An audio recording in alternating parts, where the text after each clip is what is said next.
Moi j'ai 4 ans et mon rêve c'est de rencontrer les licornes. Entreprends tes rêves, le podcast des rêveurs qui passent à l'action.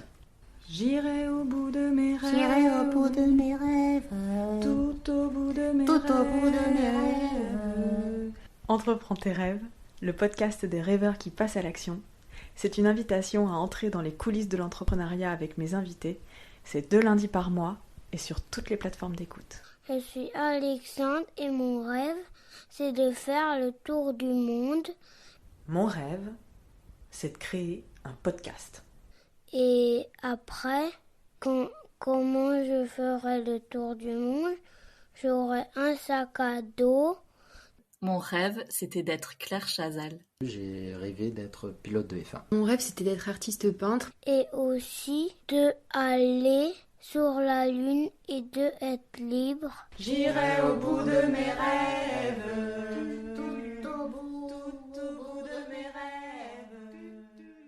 Rendez-vous sur Les Vedettes en scène.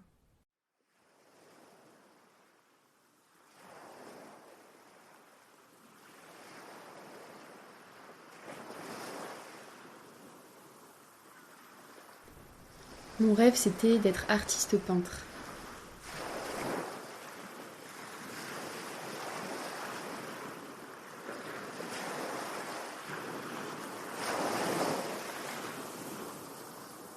J'aime m'émerveiller est la première chose que j'ai entendue lorsque je l'ai rencontrée. Emma. Nous sommes alors entrepreneuses incubées dans l'embarcadère du tiers-lieu ESS de la Palanquée de Sète.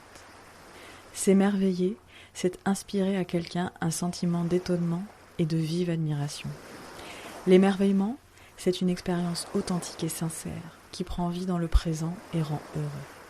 C'est en quelque sorte un état de grâce, un moment d'extase, un instant de bonheur suspendu, une absolue connexion avec la source. Emma a cette énergie si porteuse des passionnés qui vivent leur projet comme si c'était vital. C'est la première fois que je vois quelqu'un fédéré avec autant d'enthousiasme en parlant des êtres vivants qui peuplent la lagune. S'émerveiller, c'est aussi s'éblouir, être fasciné, se régaler à observer l'œuvre d'art de la nature. C'est ce que souhaite proposer Emma avec des ateliers mêlant l'art et les sciences autour de ce merveilleux univers de la lagune.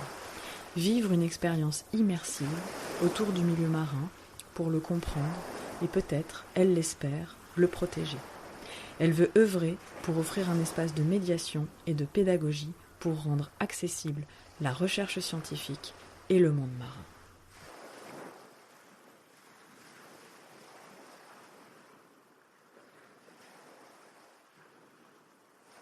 Bienvenue chers auditeurs pour ce nouvel épisode de Entreprends tes rêves. Je suis donc aujourd'hui avec Emma, dont le rêve était d'être artiste peintre. Je suis absolument ravie d'être ici. Je suis face à une table avec une petite boîte d'aquarelle. Oh là là, je perds mes mots.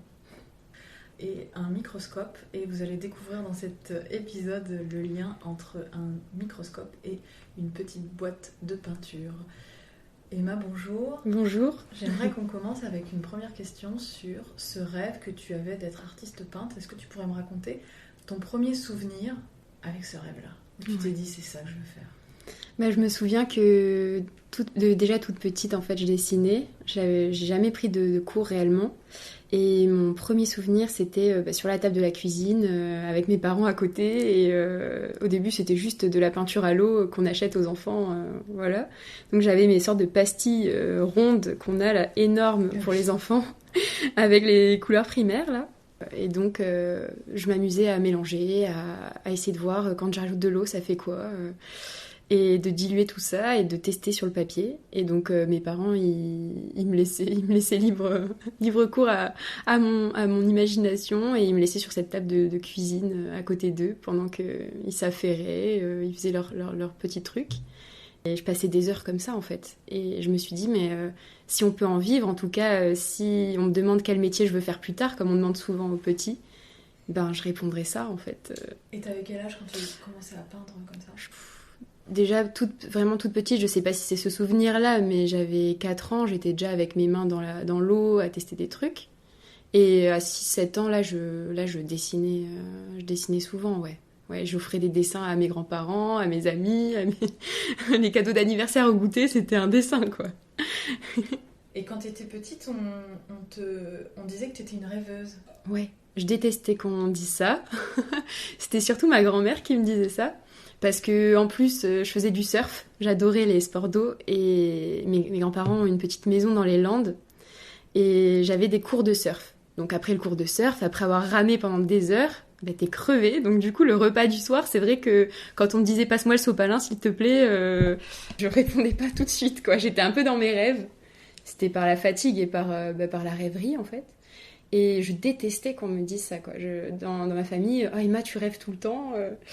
Et en fait, aujourd'hui, j'adore le dire parce que c'est ma source de créativité, en fait. Ça me permet d'avoir des idées, de me laisser porter, de revenir au sensible, de revenir en mon intérieur aussi.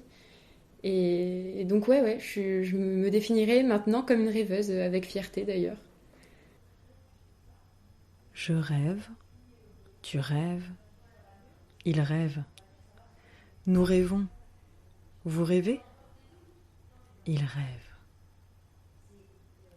Elle rêve. Quand est-ce que tu rêves ?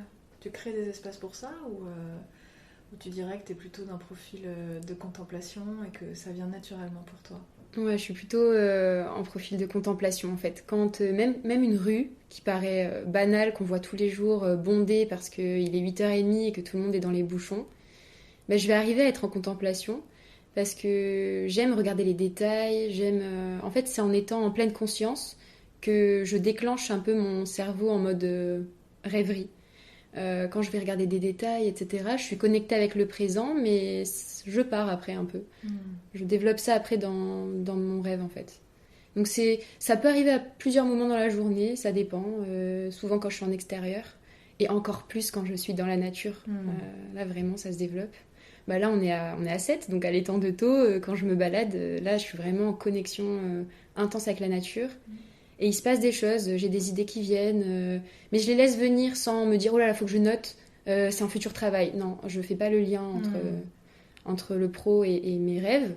Et après, sur le papier, quand j'y suis, oui, je finis par le faire. Finalement, ce que j'entends, c'est comme si tu voyais la beauté de la vie dans son ensemble quand tu es en extérieur. Ouais, c'est un peu ça. Et ça fait émerger des idées que tu fais le choix de ne pas noter pour justement que le tri se fasse avec le temps. Ce serait ça ? Oui, c'est un peu ça. En fait, ça va décanter un peu. Dans la balade, je vais avoir une idée, hop, un peu en mode pop-up, quoi. Ça va jaillir un petit peu et je me dis, ah tiens, oui, ça a l'air pas mal, ça. Des fois, je vais faire le travail de me dire, je peux aller plus loin, qu'est-ce que je vais développer dans cette idée. Et après, je laisse infuser, on va dire. Je continue ma balade et je reste pas concentrée sur cette idée-là. Okay. Et ça va revenir quand je suis en phase de création, quand je suis avec ma peinture ou mes objets de création. Je reformule comme ça pour les auditeurs parce que souvent quand on est au début d'un projet, on a tendance à prendre tout en note. Il y a des gens qui conseillent de prendre tout en note et de faire le tri après. Et là, je trouve que tu proposes un autre chemin qui, au départ, je me laisse aller à la rêverie sans enjeu, sans attente, sans objectif. Oui. Et c'est là qu'émergent des choses, on va dire, que tu vas garder ou ne pas garder. Et c'est après, dans un second temps, quand tu te mets en phase de création, et j'aimerais bien que tu nous en dises un peu plus, où là, finalement, le tri c'est fait, et tu passes à l'action avec tes créations de peinture. Oui, c'est ça. En fait, oui, parce que je fais un peu les deux. Il y a des moments où c'est pendant la phase de création que là, je vais prendre des notes si je trouve qu'il y a une idée qui est plus pertinente ou une nouvelle idée. Ok. Mais par contre, pendant les phases de balade ou de connexion à la nature, je ne note pas. Parce que si je commence à prendre mon bloc-notes et à noter pendant ma balade, ça va tout stopper, en fait. Ça change le regard et ça stoppe. Oui, ça stoppe. Ouais. Donc je fais les deux. Mais c'est pendant la phase de peinture ou de pratique qu'après, là, oui, j'ai un carnet où je mets mes listes d'idées créa pour après. Merci de différencier les deux. Parce que peut-être que vous avez déjà entendu, chers auditeurs, ce terme de vide fertile.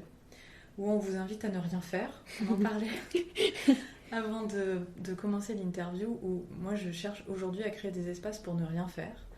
Et je suis même invitée chez un ami à ne rien faire. Voilà, le programme, rien.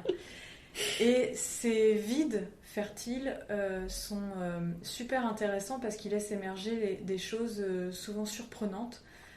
Et moi, je dirais même que ça va même faire émerger notre nature profonde. Ouais. Parce qu'il n'y a pas ce cadre et ces attentes, ces peurs liées à le résultat d'un travail fini. Oui. Ça te parle? Ouais, sinon ça stérilise, ça Ouais. aseptise un peu. Exactement. Donc, On laisse le champ des possibles émerger dans cette configuration-là. Et du coup, après, tu passes en phase de création. Tu vas nous en dire un petit peu plus sur ton projet après, mais une phase de création, c'est quoi? Quand je parle de phase de création, c'est que je suis plus dans ma balade ou ma phase d'observation. Je passe à mon bureau, enfin en tout cas un endroit où je suis bien, et ma peinture, donc de l'aquarelle, un crayon à papier, une gomme, du papier. Et vraiment la phase de création, c'est la période où là je passe un peu à l'action, enfin je passe à l'action clairement, et je compose en fait. Je vais peindre ce que j'ai envie de faire d'après l'idée que j'avais émanée, quoi, fait émaner. Alors, tu t'inspires essentiellement du monde marin. Oui. Est-ce que tu pourrais nous décrire, par exemple... Alors, parce que oui, je suis face à une table. Comme je vous le disais, il y a un microscope et une petite boîte d'aquarelle. Et j'invite Emma à nous décrire le premier dessin qu'elle a peint. Celui que tu veux. Je pense savoir quel choix tu vas faire parce qu'elle n'a pas encore prononcé le mot, mais il va bientôt arriver. Mais je te laisse le choix du dessin que tu souhaiterais nous décrire. Ok, donc un peu pour introduire un petit peu, je suis passionnée du monde marin depuis toute jeune et j'ai toujours lié l'art et le marin en fait, et les sciences, parce que j'adorais observer ce qui m'entourait. Et donc, par l'aquarelle, j'aimerais mettre en avant le plancton. Elle l'a prononcé. Je l'avais pas encore dit, mais le plancton. 9 minutes. Je savais qu'on tiendrait pas 10 minutes. Donc, c'est l'ensemble des organismes. Je me permets de définir parce que bon, il faut quand même. Je t'en prie. Ça me démange un peu. C'est l'ensemble des organismes vivants, marins, qui dérivent avec les courants. Souvent, on pense que c'est tout petit, qu'on les voit pas à l'œil nu. Il y a pas mal de mythes. Par exemple, c'est le krill mangé par la baleine. Alors oui. Il en fait partie. Là, il est complètement parti. Il en fait partie, là. Si on me stoppe pas, je suis partie, là. Donc, il y a il y a vraiment une infinité d'espèces, toutes plus belles que les autres, vraiment. Et c'est dommage qu'on les voit pas à l'œil nu pour la plupart, parce qu'elles mériteraient d'être plus visibles. Et donc, je vais commencer par décrire le premier dessin que j'ai mis sur ma table. Parce que j'ai essayé de rassembler tous les éléments qui pour moi étaient importants, faisaient partie de mon univers. Et donc ce premier dessin, c'est une aquarelle où j'ai souhaité représenter ce que j'observe en fait à la loupe binoculaire ou au microscope après ma pêche en fait. Je vais pêcher littéralement le plancton à côté, à l'étang de Thau, et je l'observe. Le mot plancton vient du grec plancton, qui signifie errer. C'est l'ensemble des végétaux et animaux aquatiques qui dérivent au gré des courants. Généralement microscopiques ou de petite taille, ils sont capables de mouvements limités, mais incapables de se déplacer à contre-courant. Et donc il y a plein de petites taches qui représentent les masses d'algues en fait, de microalgues ou d'algues qui s'accumulent dans l'échantillon. Parce que je filtre en fait l'eau, donc ça va concentrer plein d'algues. Et si on fouille bien, si on observe bien, on scrute bien toutes ces masses d'algues, il y a en fait énormément d'espèces différentes. Et donc je les dessine en noir, donc de façon ancrée, pour les faire un peu ressortir des algues. Et bien sûr je les grossis, parce que sinon on ne les verrait pas. Et je les mets en évidence en laissant des espaces en fait blancs autour d'elles, pour qu'on puisse voir toutes les espèces qui se trouvent dans mon amas d'algues en fait. Donc voilà, c'est une belle aquarelle avec un mélange de couleurs très acidulées de vert, marron, jaune pour les algues et un côté noir et blanc très graphique pour les espèces en fait planctoniques. Et du coup, tu disais un petit peu avant que tu as été passionnée par le monde marin jeune, la peinture, et tu as essayé dans tes études de mêler les deux. Est-ce que tu peux nous en dire un peu plus ? Alors au moment, justement, à l'adolescence, quand on est au collège, on commence à faire les tests d'orientation. Alors moi j'aimais les couleurs, j'aimais les textiles, j'aimais mélanger tout ça. Et donc tous ces tests-là qu'on nous fait faire sur l'ordinateur au collège, c'était... j'obtenais trois trucs. C'était styliste, horticulteur et je pense que c'était encore jardinerie ou quelque chose comme ça. Parce que j'aimais la nature. Et en fait je me suis rendu compte dans ces tests qu'ils ne combinaient jamais les deux en fait. Nature et art, c'était toujours... on est dans le textile, on est dans la mode, on est dans l'architecte, ou alors on est dans le jardinier, on est dans la culture d'espèces. Et donc... En fait, on cloisonne. Exactement. Dès le départ, on cloisonne Exactement. les métiers. C'est soit tu seras artistique, Oui. soit tu seras dans la nature. Exactement. Mais l'un et l'autre, et la nature en plus, c'est dans la terre. Ouais. Et finalement, là, toi, tu sens que ça te correspond pas. Bah non, et en plus, ce que je vois, c'est que toutes les filles sortent avec leurs feuilles toutes contentes et disent « Oh, mon premier résultat, c'est styliste !» Alors là, je me dis « Bon, déjà, je veux pas faire ça, et je veux pas faire comme les autres. » Vraiment, j'ai ce côté-là, à 12 ans, là, je me dis « Je veux pas faire ça, et pas comme les autres, toutes les filles vont faire ça, je fais pas ça. » Et je me suis rendu compte que la mer, oui, on nous en parle pas en bio. Je l'ai découvert moi parce que j'étais passionnée à côté, mais on nous en parle pas dans l'SVT. Et donc voilà, donc pour revenir à comment j'ai fait pour croiser les deux, bah là la question s'est posée de qu'est-ce que je veux faire. Et mon rêve a ressurgi, donc artiste peintre. Et là je me suis dit, j'ai un peu essayé de relier ça à la réalité. Je me suis dit, bon, c'est quand même assez risqué. J'avais l'image du métier pour en vivre, etc. Donc j'ai un peu mis ça de côté. Je me suis dit, qu'est-ce qui te plaît à côté ? Les sciences et la mer. Et donc là, j'ai vu qu'il y avait des parcours de biologie marine. Donc dès le collège, je savais que j'allais aller à Marseille faire mes études de biologie marine vers les Calanques, là-bas. Donc j'ai fait des études en sciences de la mer, ça s'appelle. J'ai fait une licence SVT avec une spécialité mer et un master biologie marine, sciences de la mer. Et donc ça m'a fait 5 ans d'études à Marseille dans les sciences. Donc là, j'avais un peu oublié le dessin, mais ça me manquait. Donc quelques temps sans peindre, c'était quand même beau. Enfin vraiment quelques années sans peindre, c'était beaucoup. Et j'avais plus le temps, enfin en tout cas je prenais plus le temps. Je pense que c'était une excuse aussi de se dire oh je dois réviser. Donc voilà. Oui, je te permets de glisser quelque chose, c'est que pour ceux qui nous écoutent, c'est que bien souvent dans notre enfance, naturellement, on va faire les choses qui nous plaisent et où on est naturellement à l'aise pour les faire. Et puis je sais pas ce qui se passe au collège. Non mais c'est vrai, au collège, tout s'arrête. Ouais, c'est vrai. Comme si le regard de l'autre et la pression de trouver un métier prenait la place et on oublie. Et moi ça me parle ce que tu dis parce qu'il y a des pratiques artistiques que j'ai laissées quelques années et qui sont revenues après mes études. Ouais. Je me suis dit bon, ce serait bien que je m'y remette. Ouais. Et finalement ces pratiques artistiques, pour aussi rebondir sur ce que tu disais, en fait elles se sont intégrées dans mon métier. C'est-à-dire qu'on a l'impression que parce que tu fais de la peinture, il ne faudrait faire que ça de ton métier. Là où ce que tu fais aujourd'hui, tu vas nous en parler dans l'idée que tu as de ton projet, la peinture, elle est en fait dans ton quotidien et elle te sert de support. C'est ça, c'est un moyen pour moi de communiquer et d'impulser un peu d'art et de liberté dans le monde des sciences qui est plutôt très protocolaire, très carré, qu'on m'a inculqué du coup dans les études.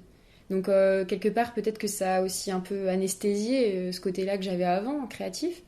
Et donc il y a eu un élan, un moment, je me suis dit non mais là il faut que je mélange les deux parce que j'ai besoin des deux de toute façon.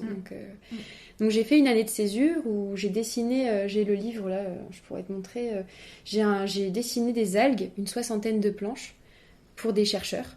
Et donc c'était pour montrer les algues, mais sous forme de dessin, pas que des photos prises il y a des années, qui sont republiées dans les trucs. Oui, les photos des années 90, là, on le sait que c'est des photos des années 90. Ouais. Exactement. Et toi, tu viens amener en fait de la poésie et du sensible avec la peinture. Ouais. Tout ça pour dire, pour que ça fasse écho à votre parcours, vous qui nous écoutez, d'aller chercher un peu dans vos souvenirs d'enfance, d'aller vous poser et de vous rappeler qu'est-ce que vous aimiez faire. Et moi, il y a quelques années, j'ai mené l'enquête, donc j'ai demandé aux membres de ma famille qu'est-ce que je faisais. Et finalement, la radio est revenue, parce que je faisais mes playlists toute seule, j'enregistrais sur Skyrock mes petites playlists de musique. Et déjà, le montage, c'était un truc que j'aimais faire. Et du coup, toi, dès ton jeune âge, tu avais envie de peindre. Et du coup, chers auditeurs, essayez peut-être d'aller voir là, ok, quand j'étais petit, qu'est-ce que j'aimais faire. Ouais. Et je dirais aussi qu'il ne faut pas avoir peur de mélanger des domaines qu'on nous a souvent présentés comme distincts. Parce que souvent, pour enseigner, on a essayé de discerner, de dissocier pour préciser le sujet et montrer cette matière. Mais en fait, elles sont complémentaires. Elles peuvent très bien s'allier. Et donc moi, vraiment, mon projet, là, c'est d'allier art et science, et que ce soit avec une démarche sensible. Faire ressurgir des souvenirs, voilà. Donc si je peux continuer sur le projet, sur le plancton. Le mot plancton vient du grec plancton, qui signifie errer. C'est l'ensemble des végétaux et animaux aquatiques qui dérivent au gré des courants. Généralement microscopiques ou de petite taille, ils sont capables de mouvements limités, mais incapables de se déplacer à contre-courant. Donc Vous voyez, hop, c'est reparti. J'ai pas eu besoin de relancer. Je repars. Allez, repars. J'adore.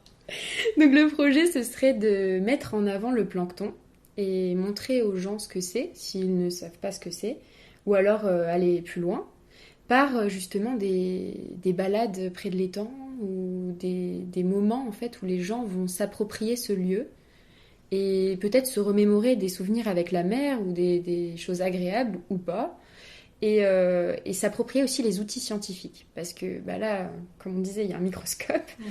Il n'est pas branché, mais elle est capable de le brancher pendant l'interview. Voilà. Je le sais, je vois la prise d'ici.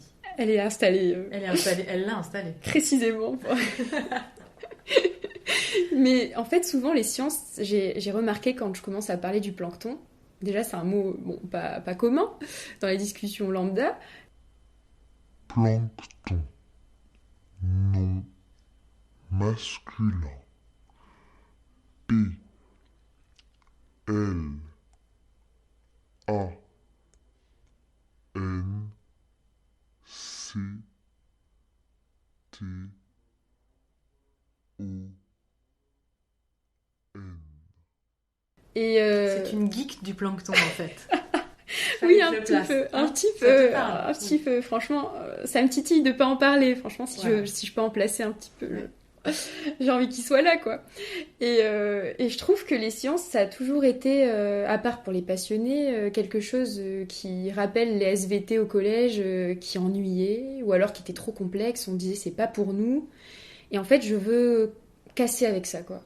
Je veux que les personnes, elles reconnectent avec la nature et elles se rendent compte que les outils scientifiques, c'est juste un moyen d'observer en fait des choses qu'on ne voit pas, par exemple le microscope pour des choses qu'on ne voit pas à l'œil nu, et que c'est pas un ennemi en fait. J'ai vraiment envie qu'il y ait cette reconnexion avec les sciences pour se reconnecter à la nature. C'est un moyen de se reconnecter, je trouve.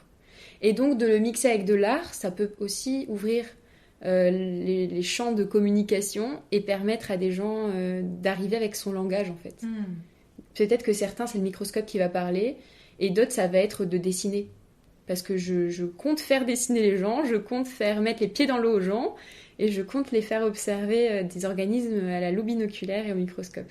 En fait, ce que tu proposes, c'est une expérience immersive où tu mêles l'art à travers tes peintures et les sciences pour, finalement, j'aime beaucoup ce mot, c'est le premier mot que tu as prononcé quand je t'ai rencontré, c'était s'émerveiller. Ouais, c'est exactement ça. Parce que je veux susciter quelque chose en chacun, et je veux que la personne, elle soit en connexion avec les autres, parce que ça sera en groupe, et qu'on vive à un moment où un souvenir se crée, en fait.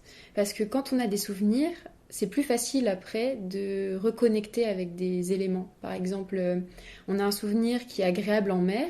Quand on va nous parler d'un organisme marin, dans une présentation ou des années après, on va se dire « Ah tiens, j'étais en mer l'autre fois, c'était agréable, il y avait le vent sur ma peau, etc. » Et donc s'émerveiller, pour moi, c'est primordial en fait, dans mes échanges en fait, avec les gens. Parce que j'ai un côté très passionné de ce sujet et j'ai envie de le partager, mais pas juste pour dire voilà, Emma elle fait ça. Les expos souvent c'est ça, on rentre dans l'expo, on trouve ça génial, l'univers de la personne, on repart et on dit oh c'est super, il y a une fille là, je crois qu'elle s'appelait Tant, et elle fait ça, c'est incroyable, va voir l'expo. Mais ça ne fait pas participer la personne, la personne elle est passive. Elle peut s'émerveiller, mais ça s'arrête là en fait. Moi j'ai envie d'un émerveillement total. Toi finalement ton musée c'est l'étang de la lagune de Thau. Exactement. Et tu as envie de faire vivre une expérience pour finalement peut-être au moins que la personne se sente concernée, voire qu'elle passe à l'action sur quelque chose. Oui, en fait, je suis persuadée que si la personne s'émerveille et qu'elle trouve une quelconque beauté dans ça et que ça lui parle, elle voudra forcément protéger. Enfin, moi, ça ne me viendrait pas à l'idée d'aller abîmer la lagune de Thau ou abîmer la mer, parce que pour moi, elle fait partie de ma vie et elle m'émerveille. Et donc, c'est impensable pour moi En tout cas, je fais tout mon possible pour ne pas le faire. Et je pense que c'est un moyen aujourd'hui de partager des connaissances pour que la personne se dise « Ok, là j'ai les outils, je peux passer à l'action. » Et parce que j'aime ça. C'est vraiment cette démarche-là. L'émerveillement, la joie, le plaisir, ce sont des boussoles essentielles quand on commence à monter un projet. Parce que c'est finalement ce qui nous anime et ce qui nous fait vibrer de l'intérieur. Tu vois évidemment ce petit pétillement, je le vois dans tes yeux, t'y es, elle y est. Ce petit pétillement qui fait que lorsque vous vivez une rencontre ou un échange ou dans votre métier, quand vous êtes au service d'une cause ou au service de l'autre, le fait d'y mettre de la joie et de l'émerveillement, c'est un excellent curseur, je trouve, pour savoir où vous en êtes. Et donc je vous invite, chers auditeurs, à essayer de voir les activités aujourd'hui qui vous donnent de la joie et dans votre activité, à quel moment vous vous émerveillez. Ça peut être des choses simples.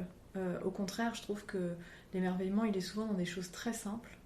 Ça peut être un regard complice avec son collègue, parce que vous êtes sur la même longueur d'onde. Et toutes ces petites choses qui font l'émerveillement, elles sont, je pense, essentielles pour continuer de vibrer pour son projet. Oui, ça me parle beaucoup. Ouais. Je pense que j'ai essayé un peu d'évaluer, enfin d'estimer les différentes activités dans ma vie et les différentes situations où justement je m'émerveillais ou alors il se passait quelque chose. Et donc j'ai dégagé que quand je peins à l'aquarelle, c'est mieux parce qu'il y a de l'eau. Quand je peins à l'aquarelle, je suis bien. Je suis sereine, je suis en état de plénitude. Merci de donner des indications pour ceux pour qui c'est un peu étrange ce qu'on est en train de raconter. Voilà. Je donne des exemples. Corporelles, oui. Merci Emma. Super. Par exemple, je sens que je suis bien en fait, je sens une chaleur, j'ai les mains limite moites parce que je suis vraiment excitée à l'idée de faire ce travail. Il y a aussi une autre activité, c'est communiquer. Dès que je parle avec quelqu'un, en tout cas du plancton, mais pas que, je vous rassure, je ne parle pas que de ça dans ma vie. Quand je parle de quelque chose qui me passionne ou que j'ai aux tripes, je sens que la personne en face se sent concernée. Donc je pense être faite pour communiquer. Je pense que ça, c'est quelque chose qui me rend... Déjà, j'ai l'impression d'être utile et j'ai l'impression qu'il se passe quelque chose au niveau humain. Donc ça j'en ai besoin aussi. La troisième chose, c'est vraiment la connexion avec la nature. Quand je me balade à l'étang, quand j'observe même, quand je parle de connexion à la nature, c'est aussi observer au microscope l'échantillon que je suis allée ramasser. Donc voilà, si on peut donner un conseil, ce serait d'essayer de se rappeler, se remémorer des moments où on est bien, où on est complet et où on se sent serein ou utile ou quelque chose qui nous semble important. Et donc, ça va aider à faire un peu notre mélange ensuite d'activités qui pourraient donner un semblant de projet, de travail, de titre qu'on nous demanderait par la suite, parce qu'on nous demande après de définir ça, c'est pas si évident en 2 mots. Donc, ça aide, je pense, dans le process de création au début. Du projet. Voilà. Et d'idéation. Oui. C'est important de se définir, d'apprendre à se définir, pas pour se limiter, mais pour mieux se connaître en fait. Oui, et merci dans cette phase d'idéation. Alors, moi, j'ai appris ce mot cette année. Oui, moi aussi. La phase d'idéation, tu es à cette phase. Oui. C'est pour ça que... Oui, voilà, c'est pour ça que je parle de... en fait, c'est la phase où vous sentez que vous avez une idée en tête et petit à petit, elle devient de plus en plus concrète. Ouais. Et moi, je trouve que la façon dont on présente son projet, en tout cas quand on est accompagné dans les structures, trop souvent, j'ai l'impression qu'on commence par les 5 questions, qui, quoi, quand, comment, où, pourquoi. Quelque chose de très scolaire et j'ai envie de dire très froid. Et l'invitation qu'on a envie de vous faire aujourd'hui avec Emma, c'est plutôt de partir de qu'est-ce que j'aime, qu'est-ce qui fait sens pour moi, qu'est-ce que j'ai envie de vivre dans ce projet, Parce que ça, c'est le socle qui va vous permettre de surpasser le doute. Ouais. Moi, je suis entièrement d'accord.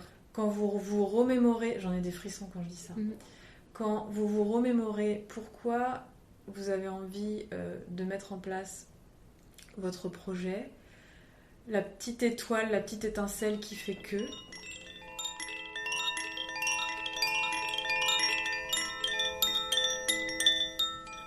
Évidemment, vous allez avoir du doute dans toutes les étapes du projet. Moi, j'en ai encore eu la semaine dernière. Toi, tu aussi. nous l'as partagé la semaine dernière aussi. On se rappelle de ça. Ok, qu'est-ce que je manque ? À côté de quoi je passe si je ne vais pas au bout de mon projet ? Et bien souvent, ce socle-là vous permet d'aller à l'étape suivante, quoi. J'aimerais bien aller là où chantent les écrevisses. Alors oui, j'ai choisi un roman qui pour moi est totalement en lien avec mon projet actuel et moi. Et c'est l'histoire d'une... Bon, je vais pas trop spoiler, hein, mais c'est l'histoire d'une petite fille qui s'appelle... qu'on surnomme Kia. Et elle vit près d'un marais. Et sa famille, petit à petit, par des faits un peu tristes, l'a abandonnée. Et donc, elle doit se débrouiller toute seule dans cette maison de famille délabrée pour vivre. Et donc, la nature la sauve, en fait. Et elle vit en osmose avec elle.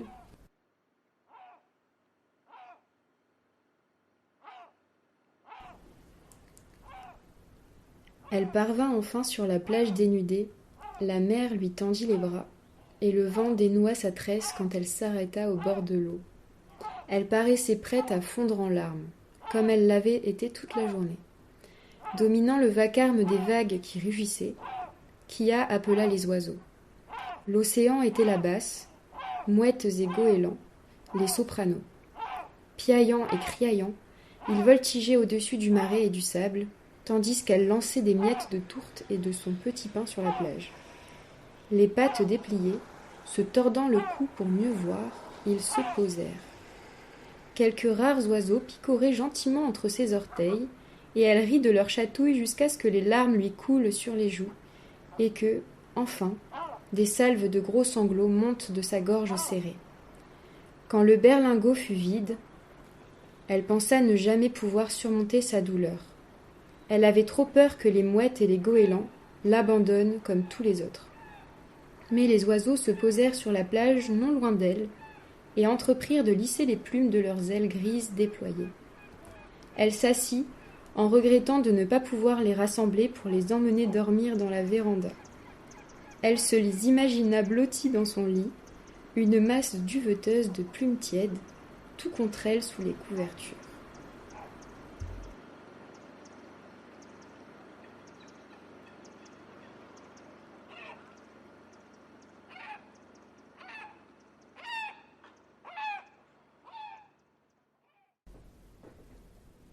Merci Emma pour cette lecture.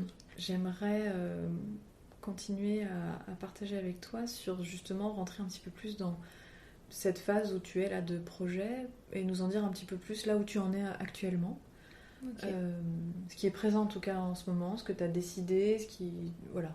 Okay. Qu'on puisse comprendre un peu mieux ce que tu fais. Oui. Alors au début, quand je suis arrivée, que j'essayais de définir mon projet, pour résumer, je disais que c'était de la médiation scientifique sur le plancton. Bon, c'est très formel, réducteur, et ça me plaît pas du tout. Donc du coup, je suis partie dans l'idée de faire ces balades immersives, comme je vous disais, vers l'étang. Et j'ai essayé donc de parler de mon projet à des structures, à des gens qui travaillent sur la mer ou la médiation dans la lagune de Thau.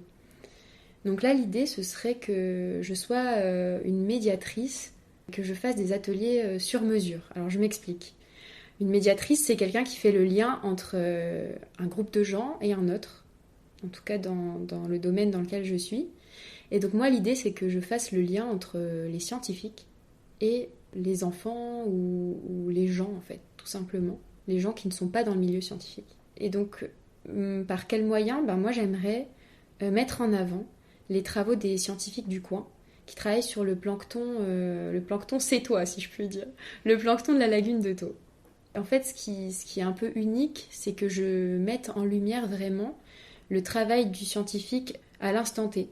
Parce que souvent, les structures qui existent déjà font de la médiation scientifique sur des sujets qui passent dans les médias ou des sujets qui semblent importants vis-à-vis de l'environnement, ce qui est vraiment important, mais ne sont pas forcément au contact direct des personnes qui observent tous les jours ces espèces et qui en font des rapports réguliers. Et donc des fois, l'info, elle est un peu différée. Et donc moi, j'aimerais être complémentaire de ce genre de projet et donc vraiment être en lien avec des scientifiques du coin et montrer à l'instant T comment le scientifique fait pour aller prélever son plancton, comment le scientifique fait pour le trier, comment il l'observe, et passer par l'art pour ensuite dessiner, montrer, retranscrire ce qu'il voit. Et donc justement, ça, je veux pas le faire en montrant seulement aux gens, c'est qu'ils le fassent. Donc vraiment qu'ils mettent les pieds dans l'eau, qu'ils prennent le filet à plancton, qu'ils observent ce qu'ils ont recueilli à la Lubino, qu'ils dessinent, qu'ils prennent le temps de se poser, et s'ils veulent pas dessiner, juste écrire des mots qui leur viennent, vraiment adapter en fait à la sensibilité de chacun. Il y a des gens qui ne vont pas tout faire parce qu'ils n'ont pas envie de tout faire, ils vont vouloir passer 4 heures de l'atelier sur juste prélever parce que ça les a fait kiffer. Et il y en a justement qui vont vouloir tout faire parce qu'ils ont peur de rater quelque chose. Et vraiment, ça, j'ai appris ça en faisant de la médiation avec des ateliers, des gens différents. Et j'ai vu que chacun a des besoins différents. Et comment faire en collectif, mais en prenant compte de l'individu. Donc voilà, l'idée, c'est vraiment qu'il y ait quelque chose qui se passe au sein du groupe, mais que la personne aussi, en tant qu'individu, vive le moment. Tu vas me dire si j'ai bien compris ton projet. J'ai l'impression que aussi on pourrait très bien avoir quelqu'un qui vient prélever avec le filet à plancton qui est juste en face de moi, avec d'ailleurs les chaussons de Emma, qui sentent la mer et le sel. Elle a même sorti ça, elle avait préparé ça avant que j'arrive pour l'entretien. C'est dire si ça lui tient à cœur. J'adore. Une personne pourrait très bien, finalement, parce que ce que j'entends là, c'est que ça pourrait aussi très bien être une sortie SVT. Je vais te titiller un petit peu. Oui, vas-y. Ça pourrait être une sortie SVT où finalement, en bonne élève, même si j'ai 70 ans, je vais prélever, je vais regarder, je vais faire les dessins et je vais rendre un truc nickel propre comme a demandé Emma à la fin. Je crois que c'est pas du tout ça. Non. C'est pas du tout ça, on est bien d'accord. Tout ça. Déjà, il n'y a pas de rendu attendu. Il y aura des feuilles, il y aura une grande feuille, il y aura, si on veut dessiner sur le tronc de l'arbre, c'est ok. Je n'utilise pas de produits dangereux. En fait, il n'y a pas d'attente. Il n'y a pas d'attente de ma part. Il y a une expérience à vivre. Exactement. Autour de l'univers marin et en utilisant des outils scientifiques et artistiques. Et je me disais, un profil, tu dis, vous pouvez très bien venir et mettre des mots. En fait, on peut très bien aussi avoir un rendu, entre guillemets... poétique. Oui. Et c'est là où je trouve que le projet est intéressant, c'est qu'il est collectif on vit quelque chose ensemble dans la nature et j'ai une expérience personnelle avec un rendu, le mot, tu vois, même le rendu, c'est pas bon, on le changera. C'est toi qui l'as employé, ouais, tu sais. c'est moi qui l'ai encore Pas du tout. Moi, j'ai pas dit qu'il y avait un rendu. Record, mais en tout cas qui est un objet peut-être, un final. Un final, en tout cas quelque chose qui se construit, qui se façonne avec des mots et tous ces mots pourraient donner quelque chose de très poétique. Oui, c'est ça. En fait, c'est ça. Hein. Oui, c'est ça. Ça doit vraiment l'art est là vraiment pour qu'on s'exprime librement chacun ça. Et que ça laisse place en fait à une liberté qui n'est pas là dans un cours d'SVT. C'est ça. C'est que toi, tu es un guide pour dire cet outil-là scientifique, vous pouvez l'utiliser comme ça. En termes de créativité, là, il y a quelques outils que vous pouvez tester. Oui. Et sentez-vous libre d'aller expérimenter ce qui vous fait du bien. Exactement. En fait, et ça me fait penser, je vais pas me positionner en sachant. En fait, c'est super important. J'ai fait un service civique là, juste avant de me lancer. Au Petit Débrouillard, c'est ça ? Au Petit Débrouillard. Et c'était faire des ateliers sur la mer. Donc bon, le titre c'est toujours bateau, mais des ateliers sur la mer pour partager aux enfants des choses sur la Méditerranée. Au Petit Débrouillard, ce qui est super important, c'est l'éducation populaire et l'intelligence collective. J'explique un peu ces termes, mais c'est très important et ça m'a beaucoup parlé. C'est que chacun a des connaissances ou un vécu et ça va venir apporter au groupe.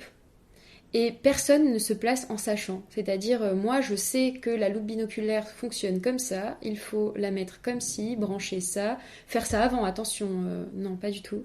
Moi, je veux pas du tout faire ça. Par exemple, je vais peut-être mettre des supports qui guident un petit peu avec des sortes d'aides, mais je laisse la personne toucher l'objet et découvrir, en fait, se l'approprier. Je vais Presque pas comme un arriver. enfant, en fait, Ouais. qui va tester son environnement, Ouais. qui a des jeux. Revenir au sens revenir au sens, et au ouais. jeu.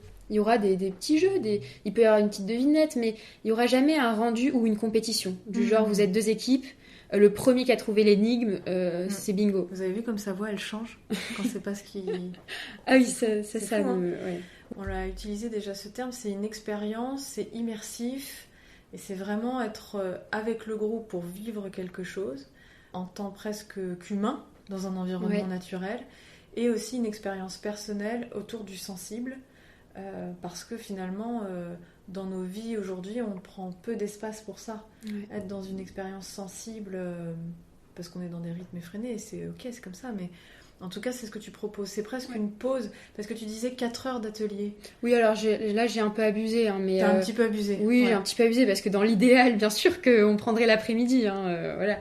Pour que ça corresponde à chacun. En tout cas, là, le projet, si on vient au projet, le projet actuel, ce serait avec... je vais pas dire le nom parce que c'est pas encore concret, mais ça serait avec un centre de recherche du coin.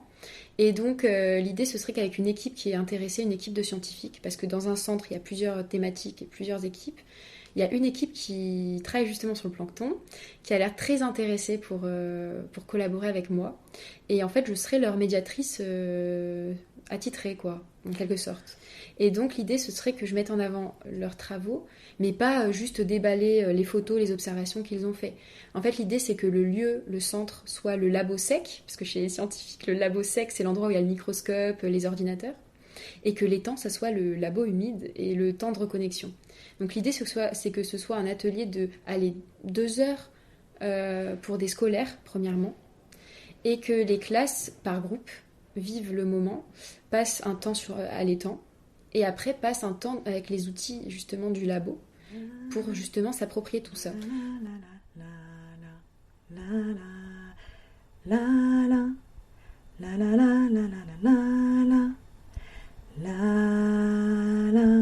She do the walk of life. Oh, she do the walk of life. Na na la la la la la na na na na. Oui, quelque chose sur lequel je voulais rebondir par rapport à ton projet, c'est qu'effectivement, il y a quelque chose dans ce projet qui te tient à cœur, c'est d'emmener les gens aussi dans les coulisses des structures scientifiques, qui est on va dire, un environnement qui est plutôt protégé, difficile d'accès, tu le disais, non seulement dans les recherches qui sont pas forcément à jour, où le grand public, c'est très difficile de s'y retrouver, et aussi aller dans les lieux pour voir comment ces gens travaillent, quels outils ils utilisent, et faciliter finalement les échanges, comment les gens pourraient utiliser leurs outils, en tout cas comprendre comment ça fonctionne. Oui, c'est ça, exactement. Tu serais une passerelle. Oui, c'est ça. Quand je disais médiatrice, c'est pour moi vraiment être un médiateur, c'est créer le pont, le lien entre 2 environnements qui ne se croisent pas forcément. Enfin, l'environnement en soi, il est infini, mais il est continu, mais ce que je veux dire, c'est que c'est 2 cercles de personnes qui ne vont pas forcément se rencontrer, en tout cas pas forcément régulièrement, et pas au quotidien. Et c'est un peu hermétique quand même, la frontière monde de la recherche scientifique et grand public. Et donc l'idée, c'était que vraiment, ça serait que vraiment les personnes viennent dans le lieu. Donc voilà, il y a toute une affaire, même moi, là, pour les prochaines semaines. Apparemment, je vais pouvoir faire une sortie en mer avec les scientifiques de ce centre. Mais il faut une convention, il faut que j'ai une autorisation pour entrer dans le lieu, etc. Ce que je trouve intéressant en termes juste gestion de projet, si on revient à des choses un peu pragmatiques, c'est peut-être un point sur les partenariats. Parce que toi, tu as une idée, tu as une envie, tu es au service de quelque chose où tu as envie de transmettre, tu as envie de partager sur un sujet. On va généraliser pour que ça puisse parler aux gens qui sont dans les projets. Et ton partenariat, quand tu l'as débuté, tu as senti qu'il y avait un besoin ou qu'il y avait une problématique, un manque. Souvent, on aborde les projets comme ça. C'est quoi la problématique à laquelle je réponds ? Tu as senti qu'il y avait quelque chose à faire, que tu pouvais y trouver ta place. Et après, quand tu es allé vers ces scientifiques, tu es allé dans une posture de curiosité. Oui. Est-ce que tu pourrais nous en dire un peu plus? Parce que cette posture-là, quand vous allez commencer à ficeler vos partenariats, même si le projet il n'est pas complètement abouti, figé, au contraire, il est dans une pâte à modeler. Tu utilisais ce terme-là de pâte à modeler. Oui. J'aime beaucoup parce qu'il a une forme et c'est avec ton partenaire, avec un état d'esprit d'ouverture, de curiosité, de comment vous fonctionnez et comment moi je peux être complémentaire de votre proposition pour faire quelque chose ensemble. Tu peux nous en dire un peu plus? Oui. Alors, par où commencer? Déjà, oui, j'emploie le mot de pâte à modeler pour mon projet et je pense que dans cette phase d'idéation, c'est ça. C'est-à-dire que il a une forme un jour et puis en quelques temps, ça peut être un échange avec quelqu'un, une structure, un partenaire ou un potentiel partenaire et là, d'un coup, notre projet va prendre une autre forme. Je pense que c'est super important. Et il ne faut pas en avoir peur, parce que moi au début j'avais horreur de ça. Quand je suis arrivée à 7, j'avais tout peaufiné, j'avais tout calculé. Et il ne faut pas avoir peur qu'il bouge. Et donc pour revenir au partenaire, j'avais qu'une seule envie, moi, c'était de préparer mon projet, que ce soit le plus construit possible, pour aller ensuite voir ses potentiels partenaires. Alors qu'en fait, il ne faut pas avoir peur d'y aller, même avec un projet, il faut quand même qu'il y ait matière pour échanger. Mais on ne va pas arriver avec, par exemple pour mon cas, toutes les planches de dessin faites, tout ce que je vais exposer à l'étang, par exemple les ateliers, les outils, etc. prêts. Non, c'est pas le but de l'échange. En fait, au début, ce que je conseille, d'aller voir des gens, en tout cas des structures qui nous intéressent, que ce soit parce qu'on se dit vraiment « j'aimerais tellement travailler avec cette personne ou cette structure », ou alors, si c'est une structure qui m'intéresse, je pense que ce que je peux apporter est complémentaire. Donc, je vais aller m'intéresser à ce qu'ils font pour vraiment être sûre déjà de ce que je pense d'eux. Et puis en plus, pouvoir, moi, m'implanter si c'est pas possible avec eux, par exemple. Quelque chose d'important, c'est que un potentiel partenaire qui n'est pas intéressé, ce n'est pas une porte fermée. Non, et il faut pas le voir comme un concurrent. Voilà. Parce que toujours voir les gens comme des concurrents, ça déjà, ça nous limite. On se dit que tout est déjà fait, et c'est faux. Et ça nous empêche aussi d'aller les voir. Parce qu'on se dit, non, il faut que je garde tout. Si ça se trouve, ils vont me piquer mes idées, etc. Moi, je pense que c'est très important d'aller voir toutes les structures qui sont de près comme de loin liées à notre projet. Et se positionner en curieuse, donc ça, je vais le développer. Donc, c'est-à-dire arriver, se présenter, donc clairement, dire qui on est. S'ils savent qu'on est dans le même domaine, ils se doutent qu'on ne va pas venir pour gentiment demander leur service. C'est que forcément, on va s'intéresser à ce qu'ils font et que potentiellement, on demandera une future collaboration. Donc je pense que c'est important de savoir se présenter clairement qui on est, pourquoi on est là et ce que l'on aimerait faire ici. Montrer qu'on est vraiment dans une démarche active et que quoi qu'il arrive, en fait, on fera quelque chose, que ce soit avec ou sans eux.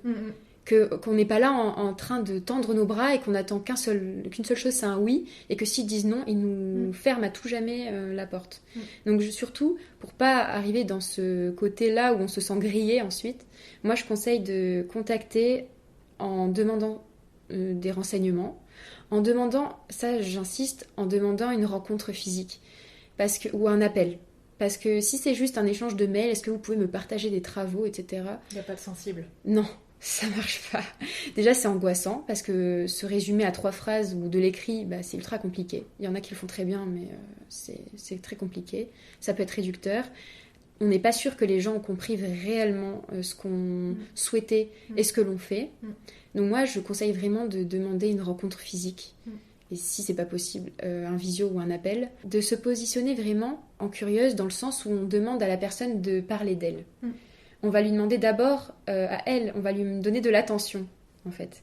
Et c'est en retour que justement, elle va être plus ouverte, elle ne va pas avoir peur en se disant « Oula, ça c'est quelqu'un qui veut arnaquer, qui veut nous prendre des moyens, etc. » Derrière, ce sera même elle qui proposera peut-être la collaboration parce que ça aura suscité sa curiosité. Donc c'est important de bien se présenter et de faire cette rencontre physique. Et le jour de l'échange, de reparler de ce qu'on souhaiterait faire et de limite en parler comme si ça existait déjà, en fait. De jamais dire « je pense que je vais faire ça ». De vraiment arriver confiant, en fait, de ce qu'on a, de ce qu'on sait faire. Donc c'est important d'abord de faire un travail sur soi. Par exemple, personnellement, moi, j'ai eu un travail de légitimité à faire et de confiance en moi et en mon travail. Surtout un travail artistique, je trouve que c'est quand même se mettre à nu. Et je pense que ce travail est primordial avant de passer aux rencontres. Ou alors ça peut se faire en parallèle, bien sûr. Ou même sur le tas. Quand on rencontre la personne, on est bien obligé de développer quelque chose, surtout si on lui a demandé à elle de s'ouvrir avant. Donc c'est très important d'avant, je pense, se prendre un temps avec soi et se demander vraiment qui on veut être, qu'est-ce qu'on veut montrer à la personne, et oser en fait prendre confiance en nous et être sûr de ce que l'on va montrer. Ça, moi je pense que c'est super important et ça prend du temps, hein. Je dis pas que là je suis au top de ma forme, ultra confiante, mais j'ai dû faire un travail pour arriver sereine dans ce genre de rencontre avec des potentiels partenaires. En tout cas, un entretien, quand vous allez chercher vos partenaires, l'entretien se prépare.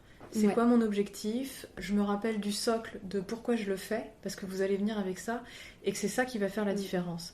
C'est vrai on l'avait évoqué, Emma, en préparation de l'interview.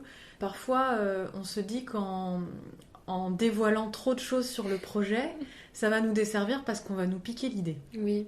Ça, c'est une idée qui est très présente. Qui est très répandue. On nous dit, c'est un peu tabou, on dit non, garde tes projets, on va te le piquer. Et en plus, dans le domaine scientifique, les chercheurs ont très peur que si on dévoile une partie de l'article à un collègue, hop, il publie derrière. Enfin, vraiment, ça, c'est très présent. Donc, Et moi, ce que j'ai découvert, c'est que... là où ça m'a rassurée, parce que j'ai aussi dû dépasser ça, parce que des gens qui accompagnent à l'entrepreneuriat, il y en a plein. Il y en a. Évidemment. C'est un sujet vraiment très à la mode. Ce que j'ai découvert en allant moi-même interviewer des coachs et des gens qui accompagnaient à l'entrepreneuriat, c'est qu'on a chacun notre patte et qu'on a chacun notre énergie et nos domaines de prédilection. Ouais. Et qu'en fait, plus on va parler de son projet, plus les gens vont vous poser des questions, vont vous permettre de... ajuster vos réponses, ajuster votre présentation. Et le jour où ça aura vraiment de l'enjeu, parce que vous en aurez parlé, finalement, vous serez prêt à répondre à tout. Et quand bien même, si on va jusqu'au bout de cette peur qu'on vous prenne une idée, et alors ? Parce que le projet, à la source, vient de vous. Et donc, entre deux projets qui sont complètement identiques, ce qui va départager, c'est l'énergie, ce qu'on dégage, ce qu'on rayonne et comment on incarne les valeurs qui nous sont chères dans ce projet. Ouais. Et donc vraiment, encore une invitation sur cet épisode, je suis contente qu'on parle de ça. N'hésitez pas à parler de votre projet. Moi, je m'étais lancé un défi après un bilan de compétences, c'était pendant 30 jours. Chaque jour, je racontais mon projet à une personne complètement inconnue. Donc, je me souviens que j'avais parlé avec quelqu'un de la région. J'avais contacté comme ça sur LinkedIn. J'avais été mis une pression. Et il m'avait fait un retour hyper pertinent. J'avais fait le tri dans ce qu'il m'avait dit, mais il y avait des choses très pertinentes. Des gens de mon milieu, des proches à qui j'avais confiance. En tout cas, d'aller sur le terrain et d'aller finalement rendre réel et concret votre projet en parlant, quoi. Oui, ça l'ancre en fait. Ça l'ancre, c'est ce que tu disais. Ouais, ça le concrétise quelque part. Et quelque part, c'est une forme d'engagement de notre part parce qu'on en parle, donc c'est que ça existe. Donc, faut y aller maintenant, quoi. Va falloir y aller, quoi, parce qu'on en a parlé et il y a un intérêt en plus. Donc, il faut jamais se dire... non, mais pourquoi ils s'intéresseraient à moi ? C'est la région, ils ont leurs collaborateurs déjà. Justement, faut pas avoir peur des structures figées et déjà établies. Parce qu'elle Au contraire. Ouais, parce qu'elle croit que tout roule, elle croit que tout marche, mais en fait, il y a différentes façons de marcher et de fonctionner. Là, je parle par exemple pour les centres de recherche, j'ai eu plusieurs échanges de potentiels partenaires, comme on dit, et j'ai vu des réactions différentes. Donc il y a une réaction, la personne nous dit, donc moi pour mon cas, on a nos chargés de communication. Et donc il faut surtout pas dans l'échange se dire ok, il y a un mur, c'est mort. Non. On pose des questions. Voilà. On est en ouverture. Faut continuer l'échange. On cherche à comprendre. Exactement. Il faut se mettre justement, continuer la curiosité. Et donc, ah oui, vos chargés de communication, donc ils font quoi exactement ? Et là, moi je me suis rendu compte qu'en fait ce n'est pas le même métier. Donc le besoin est bien là. Je l'avais pas inventé. Ce que je peux apporter, il existe vraiment. Et cette personne ne semblait pas intéressée. Et finalement, à la fin de l'échange, à la fin de toutes ces questions, elle s'est rendue compte que c'était pas le même métier en fait, en parlant seulement. Et elle s'est dit, ok, je vous donne ce contact, c'est un collègue, je pense que cette équipe peut être intéressée. Super, merci pour cet exemple Emma, parce que ça me permet de rebondir.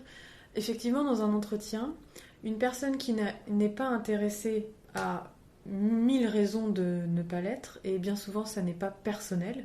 Et bien souvent quand on sort d'un entretien où on nous a dit non, voilà, si on manque un petit peu de distance, on peut se dire je suis une merde, Oui. tout ce que je fais c'est nul, c'est inutile. Il n'y a rien de personnel dans un refus, au contraire, un refus c'est extrêmement positif et constructif, parce que si vous arrivez à comprendre la raison du refus, vous avez une carte un peu plus précise de comment fonctionne la structure. Parfois un refus, si vous présentez un devis, c'est juste parce qu'il en faut 2 de plus. Oui, c'est clair. Et quand une personne lors de l'entretien vous dit « bah non, je ne suis pas intéressée » ou « ça n'est pas possible pour des raisons d'équipe, de financement, de logistique », cherchez à comprendre pourquoi. Et surtout, en entretien, c'est repartir avec « ok, mais comment vous pourriez m'aider ?» Oui. Qu'est-ce que vous avez compris de mon projet et comment vous pourriez m'aider? Est-ce que vous connaissez un contact? Est-ce que vous connaissez une initiative? Est-ce qu'il y a une structure? Et c'est pour ça que dans les entretiens, parce que vous les avez préparés et que vous avez un peu planché sur la structure, vous pouvez rebondir pour en savoir le plus possible et montrer aussi que vous vous êtes intéressé et votre motivation. Et c'est parfois ce qu'on retient le plus. Je ne sais pas comment travailler avec cette personne, mais j'ai envie de... Je sais pas comment faire, mais j'ai envie de travailler avec elle. Et le temps professionnel, parfois, met un peu plus de temps. Ça met parfois des années. Mais en tout cas, vous plantez des graines à chaque fois dans vos partenariats. Dans vos recherches de partenariats. Ça te parle, Emma? Oui, ça me parle beaucoup. Okay. Oui.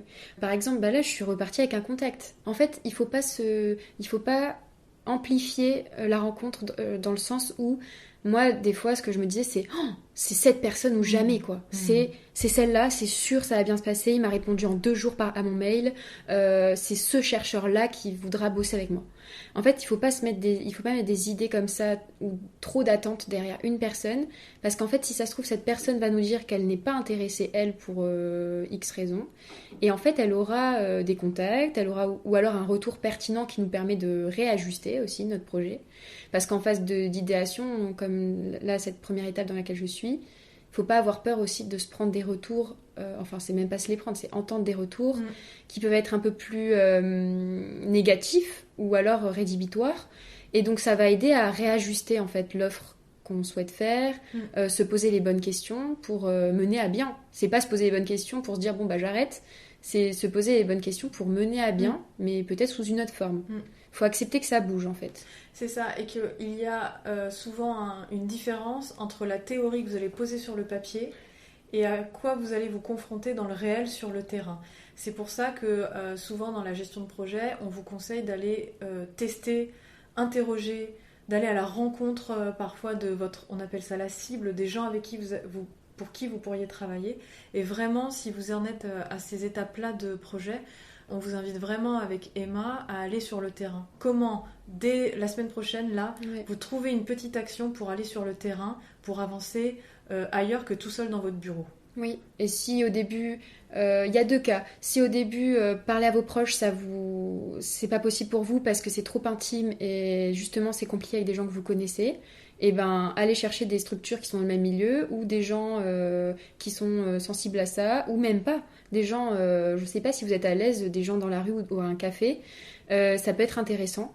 Après, il faut pas oublier que ça c'est on va dire de l'échange de comptoir entre guillemets, et donc ce qui est pertinent aussi c'est d'aller non seulement vers des gens qui ne connaissent rien à ce milieu, mais aussi vers des gens qui y sont déjà implantés. Il faut vraiment pas se dire c'est le concurrent, faut pas que j'aille le voir, il faut l'éviter justement, faut aller lui demander.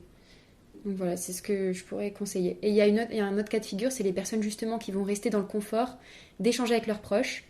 Donc soit il y a des proches durs qui vont leur dire il n'y a aucune chance, soit justement il va se faire saucer entre guillemets, et donc tout le monde va dire oh c'est génial, c'est génial, c'est génial. C'est pas non plus très constructif parce que ça vous fera pas avancer. Qu'on vous dise c'est super, moi personnellement quand on me complimente, bon ça c'est autre chose, mais j'aime pas trop et ça me sert à rien quelque part parce que ça m'aide pas à réaffiner derrière. Donc il faut pas hésiter à faire non seulement dans son entourage, mais aussi des inconnus. En tout cas, si on le fait dans son entourage, parce qu'au début c'est rassurant, c'est entre guillemets cadrer les retours. C'est-à-dire, tu n'as pas besoin de validation sur ta peinture. Toi, tu aurais besoin d'éléments pour savoir comment tu peux améliorer tes ateliers et la façon dont la peinture peut être au service de tes ateliers. Exactement. Et c'est être clair avec les personnes avec qui vous allez partager sur le type de retour que vous voulez. Moi, il y a eu une étape du projet où les retours négatifs, c'était trop difficile à entendre parce que j'étais en phase de doute et j'avais besoin qu'on me dise, qu'on fasse ressortir ce qui était positif dans le projet, ce qui était intéressant, ce qui sortait du lot, entre guillemets. Et voilà, et encore une fois, apprenez à vous connaître, parce que l'entrepreneuriat, c'est ça, c'est les coulisses de l'entrepreneuriat, c'est les montagnes russes, c'est un accélérateur pour apprendre à se connaître. C'est toujours mettez de la conscience quand vous êtes dans une initiative, que ce soit une recherche de partenariat ou un support de communication ou d'écrire votre budget, j'en sais rien, mais en tout cas de bien comprendre là où vous en êtes à ces différentes étapes du projet.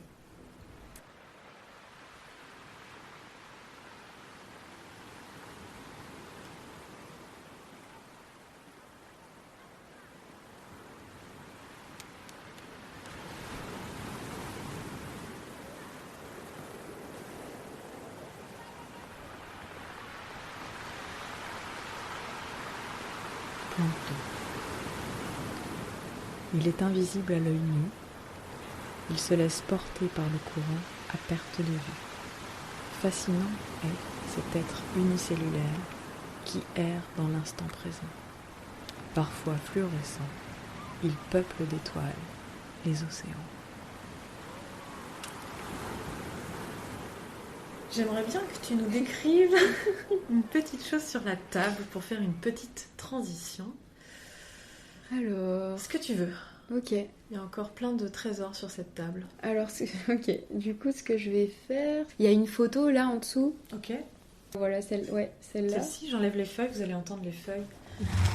Et la boîte d'aquarelle. Voilà. Une pipette aussi. Cette photo. Ok. Donc, elle représente la mer à 7, vers la corniche. Je sais pas si tu vois. Mais, bah, quand même. Mais c'est la plage des Brise-Lames. Voilà.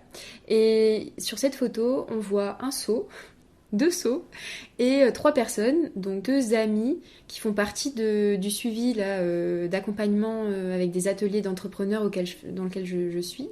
À la Palanquée. À la Palanquée. Ça s'appelle l'embarcadère de la Palanquée. Voilà. Nous y sommes toutes les deux. Avec Emma. C'est un accompagnement sur 4 mois. Et à l'occasion de cet embarcadère, tu as rencontré Étienne et Kai. Voilà. Et avec votre seau jaune et votre seau rouge, vous êtes allés pêcher du plancton. J'adore.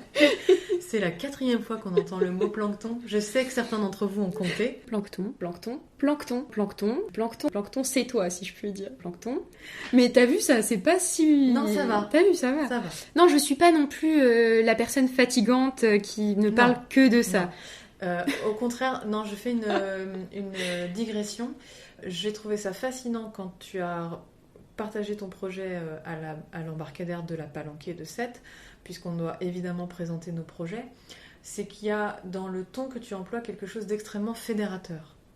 C'est assez fascinant d'observer à quel point les gens passionnés sont naturellement fédérateurs, et c'est une grande force dans ton projet. Tu le disais au début de l'interview, toi, communiquer, c'est hyper important pour toi. J'en profite de te faire ce compliment, parce que, chers auditeurs, à partir du moment où vous allez être passionnés par votre sujet, quitte à ce que vos proches le disent, on en a marre qu'elle parle. Néanmoins, vous allez embarquer les gens avec vous. Et moi, je sais qu'il y a des sujets sur lesquels je peux partir 4 heures, quoi. Et mon compagnon n'en peut plus. Mais cette passion-là qui vous anime, elle est essentielle. Et c'est pour ça de continuer de vibrer avec ça, parce que c'est ce qui fait votre force et votre singularité quand vous présentez votre projet. Du coup, revenons à nos planctons. En vibrant, j'ai fait vibrer Étienne et Kai. Oui. Et donc, ils ont voulu participer, s'émerveiller et partager un moment de pêche de plancton. Et donc, je leur ai montré, en fait, ce que je faisais. Et je les ai laissés ensuite s'approprier, en fait, le matériel et prélever leur petit échantillon de plancton. Et l'idée, c'était que, comme Étienne aime beaucoup faire des photos, l'idée c'était aussi de faire des supports photos de ces moments-là en fait. Et donc là j'ai différentes photos, il y a le process, donc au début à gauche, je la décrirai pas celle-là, mais c'est une photo de moi seule, pour montrer vraiment qu'au début je suis seule, mais que l'envie c'est qu'après on soit plusieurs. Donc là sur cette photo on est 3. Et si on regarde bien, c'est pas moi là qui suis en action, c'est Kai et Étienne qui tient aussi, on les deux dos, mais il tient aussi un objet dont on a besoin pour filtrer. L'idée c'était d'aller dans des, ils appellent ça, c'est Étienne qui dit ça, je ne connaissais pas ce terme, on est allé en golden hour, dans des spots de set, du coup c'est les heures dorées, c'est les heures où les photos sont les plus belles. Ouais. La lumière est extraordinaire dans les heures dorées. Ouais. Donc du coup sur la photo, bon là elle est imprimée, c'est pas non plus une super qualité, mais on voit c'est le coucher de soleil, que nos dos sont illuminés par le soleil, en tout cas le côté droit, et qu'on est vraiment dans un moment de la journée plutôt calme. On n'était pas nombreux sur cette plage. Et ils ont pu, je pense, s'émerveiller et passer à l'action et se mettre dans la peau d'une personne qui observe le plancton. J'allais dire d'un scientifique, mais non, en fait, d'une personne qui observe le plancton. Et je trouve ça chouette que la photo s'invite comme outil de transmission, en fait, pour dire que là, l'envie d'Étienne, c'était de le retranscrire en photo, et que, encore une fois, hop, un nouvel objet artistique qui émerge de vos sorties sur la lagune. L'idée, c'est que dans ce projet, il y ait peut-être potentiellement d'autres artistes, d'autres formes d'art qui viennent se mêler. Comme des artistes invités ? Oui. Par exemple, l'idée, c'est que... T'es en train de faire un appel à candidature, c'est officiel. S'il y a des... Même dans les arts du vivant, j'appelle dans ce domaine-là, art du spectacle. D'accord. Cirque, danse, voilà. C'est que même si la balade immersive n'est pas possible, je réfléchis à d'autres moyens de faire vivre ce moment-là. Et ça peut être aussi en intérieur, dans des lieux... type la Palanquée, je leur proposerai. Ok, c'est une nouvelle appel à projet, la Palanquée. Je leur proposerai Camille Robin, si vous nous entendez. Je leur proposerai l'idée, mais l'idée c'est que ce soit aussi délocalisable, qu'on puisse le faire quand il fait mauvais. Tu pourrais m'en dire un peu plus sur comment tu mènerais un atelier en intérieur pour que ça puisse donner des idées ? Par exemple, que les salles ou les lieux mis à disposition dans l'espace qu'on me donne soient aménagés artistiquement, qu'il y ait une esthétique, donc qu'il y ait mes peintures, qu'il y ait des photos de gens qui m'ont accompagnée lors de balades, qu'il y ait potentiellement un endroit, un espace de libre expression où des danseurs, des gens du cirque puissent s'exprimer. Et l'idée, c'est que ça vive en fait et que les arts se mêlent. Pour montrer ce que c'est le plancton en fait. Parce que là le plancton, moi je mets en avant les couleurs, je mets en avant les formes, mais ce qui est pas le mouvement. Voilà, ce qui est plus dur à retranscrire c'est le mouvement. Alors j'ai essayé de faire une vidéo stop motion, mais le montage je déteste ça, donc j'ai pas abandonné. J'aime pas dire que j'ai abandonné, mais j'ai... Ça te parle moins. Ça me parle pas en fait. Voilà, ça me parle moins. L'idée de création, j'ai adoré faire les différents objets à animer. Mais par contre, le côté montage, c'est pas mon fort et c'est pas ce que j'aime faire. Donc, je réfléchis à d'autres façons de retranscrire le mouvement. Et donc, pourquoi pas la danse du plancton ? Exactement. Je réfléchis même à un jeu de mime du plancton. Okay. Donc, pour animer l'atelier. En fait, dans l'atelier, il y aura des moments aussi de remise en groupe. On vit notre moment seul, ensemble, mais on se remet en échange, que ce soit verbal ou montrer ce qu'on a vu, montrer ce qu'on a retranscrit, etc. Donc il y aurait des temps d'échange quand même. Donc en intérieur, il n'y aurait pas le côté immersif avec la balade à l'étang. Mais il y a l'expérience. Voilà, il y a l'expérience. Et peut-être mettre des sons. Pourquoi pas travailler sur des odeurs aussi. Pour que ce soit quand même immersif. Pour toi, une exposition a une valeur supplémentaire, une valeur ajoutée, si elle va au-delà de la seule contemplation passive, j'allais dire. Ouais. Ça ne veut pas dire qu'on exclut complètement les contemplations passives des autres musées ou expositions. C'est simplement que toi, ce qui t'importe, c'est que dans une exposition, dans un espace où tu exposes des créations, on doit pouvoir vivre une expérience et être dans le faire. Exactement. C'est ça ? D'être actif. Voilà. Et en fait, pour prendre de la hauteur par rapport à ce que propose Emma, vous voyez bien que son projet, si on devait le résumer, en gros, c'est des ateliers qui lient l'artistique et le milieu marin, mais que c'est protéiforme et que ça peut prendre des formats différents et que ça, avec grand plaisir pour en discuter avec tes partenaires et avec les gens qui participent à l'atelier, puisque ce sont eux finalement qui font les créations suite aux ateliers. Oui, exactement. Et ça peut même être, là je pense à des scolaires pour l'instant, parce qu'avec mon partenaire potentiel actuel c'est ça, mais ça peut même être des ateliers où les personnes ciblées sont en fait des artistes ou des gens qui veulent s'exprimer mais cherchent un objet, un sujet. Un sujet. Et donc, oui. Et donc, des artistes qui aimeraient par exemple aller sur la mer, enfin sur la thématique de la mer, voilà. Et donc le plancton c'est quand même... quelque chose d'un peu neuf, quoi. On en parle, mais voilà, on sait pas trop ce que c'est finalement. Oui. Donc voilà, ça peut vraiment déboucher sur des choses comme ça. Et c'est après comment, pour faire une passerelle sur les finances, comment après on peut, sur cette thématique-là, répondre à des appels à projets, que ce soit pour la diversité culturelle, l'implication de nouveaux publics, et si on est du côté de l'environnement, comment amener à la sensibilisation à l'environnement. Et donc là, on voit bien que tu peux finalement articuler ton projet en fonction aussi des appels à projets. Oui, c'est ça. Et que c'est en ça que c'est intéressant de garder de la souplesse dans l'offre, parce que l'énergie de votre projet reste intacte et vous la modulez en fonction des opportunités qui se proposent. Et ça, c'est un conseil que j'aime bien toujours transmettre dans le podcast. Voyez tout ce qui se passe autour de vous comme une opportunité. Oui, vraiment. Mais il faut voir tout comme une opportunité et il ne faut pas avoir peur aussi de la créer.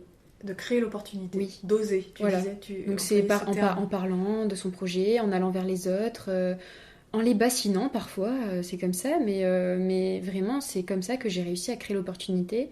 Pour revenir à comment j'ai réussi à allier les sciences et arts au tout début, c'était ça en fait. J'ai parlé à un enseignant, après un TP, où on avait dessiné des choses observées au microscope. Moi j'ai adoré. Et je lui ai demandé tout simplement comment ils faisaient pour illustrer leurs ouvrages quand ils parlaient de ce genre de sujet. Il m'a dit, écoute, on a du mal à trouver des dessins et puis il n'y a pas trop d'illustrateurs, ça n'existe pas trop pour ce domaine-là. Donc on prend des vieilles photos, mais c'est sûr que c'est pas fou. Et il m'a demandé, pourquoi tu me demandes ça en fait ? Et je lui ai dit que moi j'adorais faire ça. Et en fait, j'ai créé l'opportunité. Il se serait jamais douté que j'adorais ça et il m'aurait employé comme ça. Et donc finalement, c'est de là qu'est sorti ce beau livre, ce beau guide d'algues brunes que je suis fière de l'avoir fait. Et je suis fière parce que de A à Z, j'ai été en action et que j'ai créé l'opportunité en fait. Oui. Donc il faut voir tout comme une opportunité, mais il faut aussi la créer parfois. Ouais. C'est les ingrédients que je trouve intéressants dans ce que tu dis, c'est la curiosité et le fait d'oser. Ouais. Souvent on nous dit oui mais c'est difficile d'oser, on ne sait pas comment faire. J'ai des retours comme ça un jour où on m'a dit ça et moi-même j'ai mis du temps avant d'oser. Je crois que oser, si je devais le définir, c'est quand vous sentez que vous avez une petite idée là et qu'il y a une petite voix qui dit vas-y pose la question.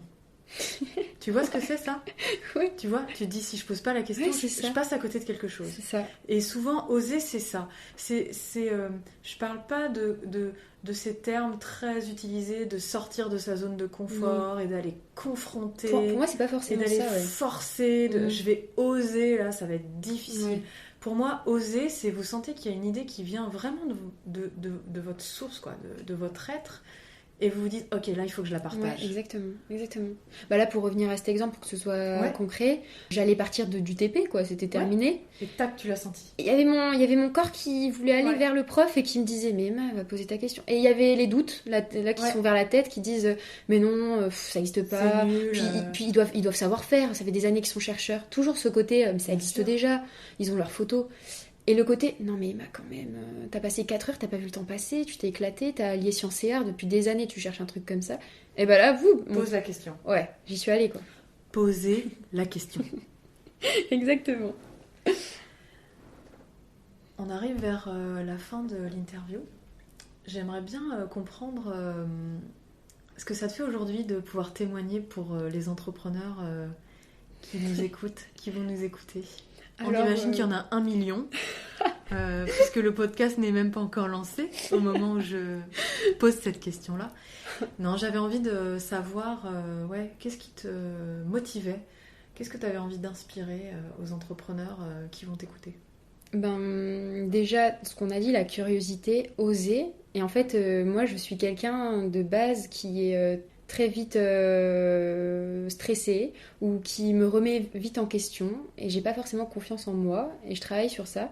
Et donc, que moi, je conseille aux gens d'oser, c'est quand même que j'ai fait C'est le monde à l'envers. C'est quand même que j'ai fait un sacré travail sur moi. Et franchement, parler de mon projet comme ça, de me mettre à nu, c'était aussi une des étapes, je pense, pour ma phase d'idéation. On en revient, mais je pense que c'était vraiment important que je le fasse, déjà pour moi. Et puis, je suis curieuse aussi de voir ce que ça peut engendrer derrière. Et moi, j'adore échanger. Donc, si ça peut aider des gens, en entendant ce podcast, ils se disent « Ah bah tiens, ouais, ça, je l'ai déjà vécu » ou « Oh là, je me sens un peu perdue. Bon, bah, je vais écouter ce podcast. » et que ça fasse « ting » dans Le fameux. Et ben franchement, c'est vraiment avec plaisir parce que j'adore échanger et si je peux témoigner de cette petite première phase, enfin petite, elle n'est pas si petite que ça, mais cette première phase de l'entrepreneuriat, c'était important pour moi de le faire. Et je pense qu'on la sous-estime. Oui. Mais je sais pas pour combien de temps là je vais être dans cette phase-là. Au début, je voyais ça très scolairement. Bon, après cette année, bim, ça part, je fais ça, etc. Là, je me dis qu'en fait, il faut juste que je vive déjà cette phase, que je ressente les choses, que je vois ce que je peux faire, et on verra. Donc, il faut pas avoir peur de prendre plusieurs années, ou je sais pas à quelle échelle de temps, mais de prendre le temps, en fait. Merci de conclure sur le temps. C'est quelque chose qu'on a déjà abordé dans le podcast avec Mathilde, la coach en prise de parole, justement, où on abordait cette question du temps, et j'adore ce thème, et j'ai envie d'en reparler ici. C'est que ce que je trouve assez génial dans ton initiative, c'est que tu sors de tes études, Ouais. et on a donc 10 ans d'écart, probablement. J'ai 25, là. Bah, j'en ai 35. On a 10 ans d'écart, et moi je suis admirative, et c'est probablement la nouvelle génération, tu vois. Je suis déjà dans l'ancienne génération. Oh là là, Oh là là là tu là. t'es casée là.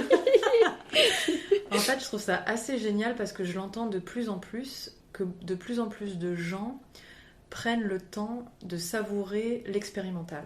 Ouais, c'est exactement ça. De prendre le temps, mais en fait, je dis les jeunes, je dis la nouvelle génération, mais je vois des gens de mon entourage où on a aussi 10 ans d'écart qui sont dans la cinquantaine, qui ont eu un salariat pendant 15-20 ans, et qui en fait arrêtent et prennent le temps juste de revenir aux bases, aux sources de ce qu'ils sont. Ou même la reconversion. Ou Si même ça la reste reconversion. salarié, mais Même la se reconversion. reposer les questions en fait. Exactement. Et je trouve qu'il y a quelque chose dans l'air du temps que je trouve extrêmement positif sur le fait qu'on marque des temps de pause pour apprécier, réajuster, mieux se connaître. Et en tout cas, je trouve que les gens avec qui j'ai échangé là-dessus, je vais poser un jugement, c'est clair, très positif, mais un jugement quand même, c'est que je trouve qu'ils sont dans une profondeur et dans une connaissance d'eux-mêmes qui amène à des projets qui sont hyper positifs, quoi. Qui sont riches, qui sont incarnés, qui sont alignés avec ce qu'ils sont. Et vraiment, je trouve ça génial qu'en sortant de tes études, tu te dises « je vais prendre du temps pour tester un projet qui me tient vraiment à cœur ». Alors honnêtement, quand j'ai fini mes études, déjà j'étais le bon petit soldat, il fallait que je fasse licence, master et la thèse. J'allais aller dans la recherche. Tu aurais eu un chien aussi après. Voilà, la maison. Voilà. L'idée de la réussite. Super. Ouais, voilà. L'idée inculquée, quoi, un petit peu. Voilà. Par la société, l'environnement familial, etc. Et en fait, pendant mon stage de fin d'études, je me suis rendu compte que ça me plaisait. Mais en fait, ça me plaisait de voir des conférences de gens qui font ça. Mais moi, faire cette recherche, cette petite cuisine-là, c'était pas ça, en fait, ce qui me correspondait. Et donc, là, j'ai dû me poser la question de ce que j'allais faire. Donc, j'ai essayé de trouver des emplois en biologie marine en tant qu'ingénieur, études des organismes. Ça m'aurait beaucoup plu, mais... tu t'aurais foncé tête baissée, en fait. Ouais, voilà. Je sentais que j'allais pas être complète. Il manquait le côté art. Et je pouvais pas non plus aller dans le côté art parce que j'avais pas de diplôme de ce côté-là. Donc pour le job, c'était pas possible. Et puis je me suis pris quelques refus, je me suis pris quelques non-réponses. Bon, bah ça fait pas trop plaisir et ça se fait se remettre en question aussi. Donc j'ai eu une première période pas très évidente juste à la fin de mes études où je me suis dit bon, bah qu'est-ce que je fais ? Et j'ai vraiment, c'est là en fait que j'ai fait ce travail de qui je suis, qu'est-ce que j'aimerais faire, qu'est-ce que je veux pas faire et être consciente de mes compétences. Qu'est-ce que je sais faire aussi. Et là, bah, j'ai vu le service civique au Petit Débrouillard et je me suis dit, bah, c'est une belle transition en fait, parce que ça m'apporte le côté nouvelle pratique de médiation, d'échange, ne pas être sachante, parce que c'était le risque à la fin de mes études, que je devienne l'enseignante chercheuse que j'avais vue pendant 5 ans. Après, il y en avait des super, je casse pas du sucre sur leur dos, mais j'avais pas envie d'être l'enseignante dans mes ateliers. Donc ça m'a permis d'avoir de nouvelles cordes à mon arc et de vivre une expérience humaine aussi au sein d'une asso, ce que j'avais jamais fait. Et là, je me suis dit, bon, ben, je pense que l'entrepreneuriat, il volait un petit peu à côté de toi depuis quelques années, parce que depuis l'année de césure où j'avais fait du dessin scientifique, j'avais lancé mon statut. J'avais un statut d'étudiant entrepreneur, je le dis au cas où ça existe. Merci de préciser que ça existe. Pour les étudiants, ça existe. Donc pendant l'année de césure, j'étais étudiante et j'avais mon statut d'étudiant entrepreneur. On a des réductions sur les déclarations, sur les impositions, etc. au début. Et vous pouvez voir ça sur l'URSSAF, tout est expliqué. Et donc j'ai fait ma démarche d'entrepreneuriat là, mais pour moi, j'allais pas en vivre. C'était juste histoire de me faire payer mes quelques contrats auprès des chercheurs et basta. Mais après, quand j'ai fini mes études, je me suis rendu compte que c'était un rythme de travail qui me plairait. Et que comme c'est quelque chose qui me prend aux tripes, j'allais pas faire grasse mat tous les jours jusqu'à 11h. Bien sûr. J'allais me lever et me bouger. C'est ta motivation. Ouais, donc voilà. Donc c'est pour dire que c'est pas non plus tout rose et je me suis dit, allez, je me lance dans l'exploration de moi-même. Non, ce que je veux dire par là, c'est que la démarche de tester et de sortir, on va dire, des rails de je termine mes études, je me lance dans le salariat, je signe un CDI et je m'embarque dans un prêt. C'est tentant. Voilà. Et c'est pas bien ou mal ce que je dis. Voilà. Je dis juste que d'autant plus s'il y a des étudiants qui nous écoutent, là ce serait extraordinaire pour moi que des étudiants nous écoutent parce que j'aimerais beaucoup travailler avec des étudiants. C'est un appel à projet. Non mais j'aimerais vraiment donner des cartes blanches parce que étant étudiante j'en ai eu des cartes blanches et ça a été hyper formateur. C'est juste de essayer d'être curieux et de vraiment être à l'écoute de ce que vous avez envie de vivre et de voir si potentiellement c'est possible. Le parcours étudiant-entrepreneur, je ne savais pas que ça existait, mais vous voyez, il y a des choses qui sont possibles. Et que ce soit étudiant ou particulier, on va dire nouveau salarié sur le marché, entre guillemets, ok, qu'est-ce que j'ai envie de vivre ? Est-ce que le salariat, pour le moment, ça me permet d'avoir du temps pour mûrir mon projet à côté ? Ou bien le salariat, ça me correspond et j'ai suffisamment d'espace pour travailler sur un projet où il n'y a pas d'enjeu financier à côté. Voilà. En fait, c'est à vous d'inventer votre propre modèle de vie. C'est ça que je veux dire. C'est à vous d'inventer votre vie. Ouais, c'est ça. Et là, pour l'instant, j'ai quelques bribes de projets, mais je me suis dit que si à terme, il y a une structure qui me plaît, qui aimerait m'embaucher, mais par exemple à temps partiel, il y a aussi ça qui existe. Donc il faut pas se fermer de porte et c'est ça. Il faut pas avoir peur du salariat ou de l'entrepreneuriat. Il n'y a pas de bête noire. Faut faire à sa sauce en fait. Et tout est transitoire, c'est-à-dire qu'on peut être salarié pendant 1 an, on peut monter son entreprise pendant 3, 4, 10 années. Il n'y a rien de figé, il n'y a que de l'expérimental au service de qui vous êtes, quoi. Ouais, c'est ça. Et que c'est par les expériences que vous allez savoir ce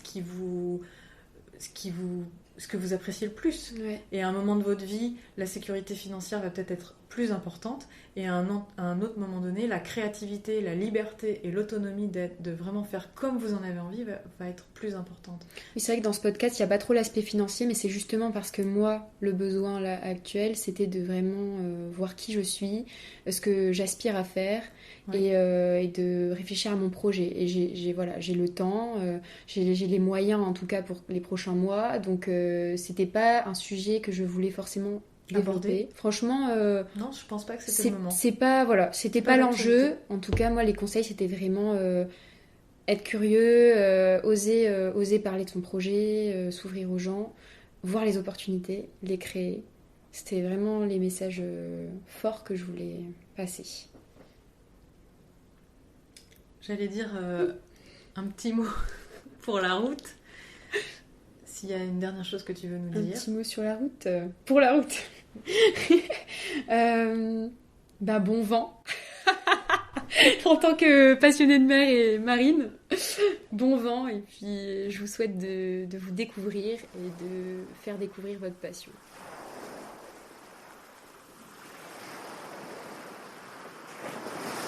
J'irai au bout de mes rêves.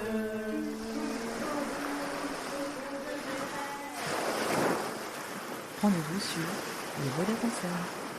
Pêcher du plancton.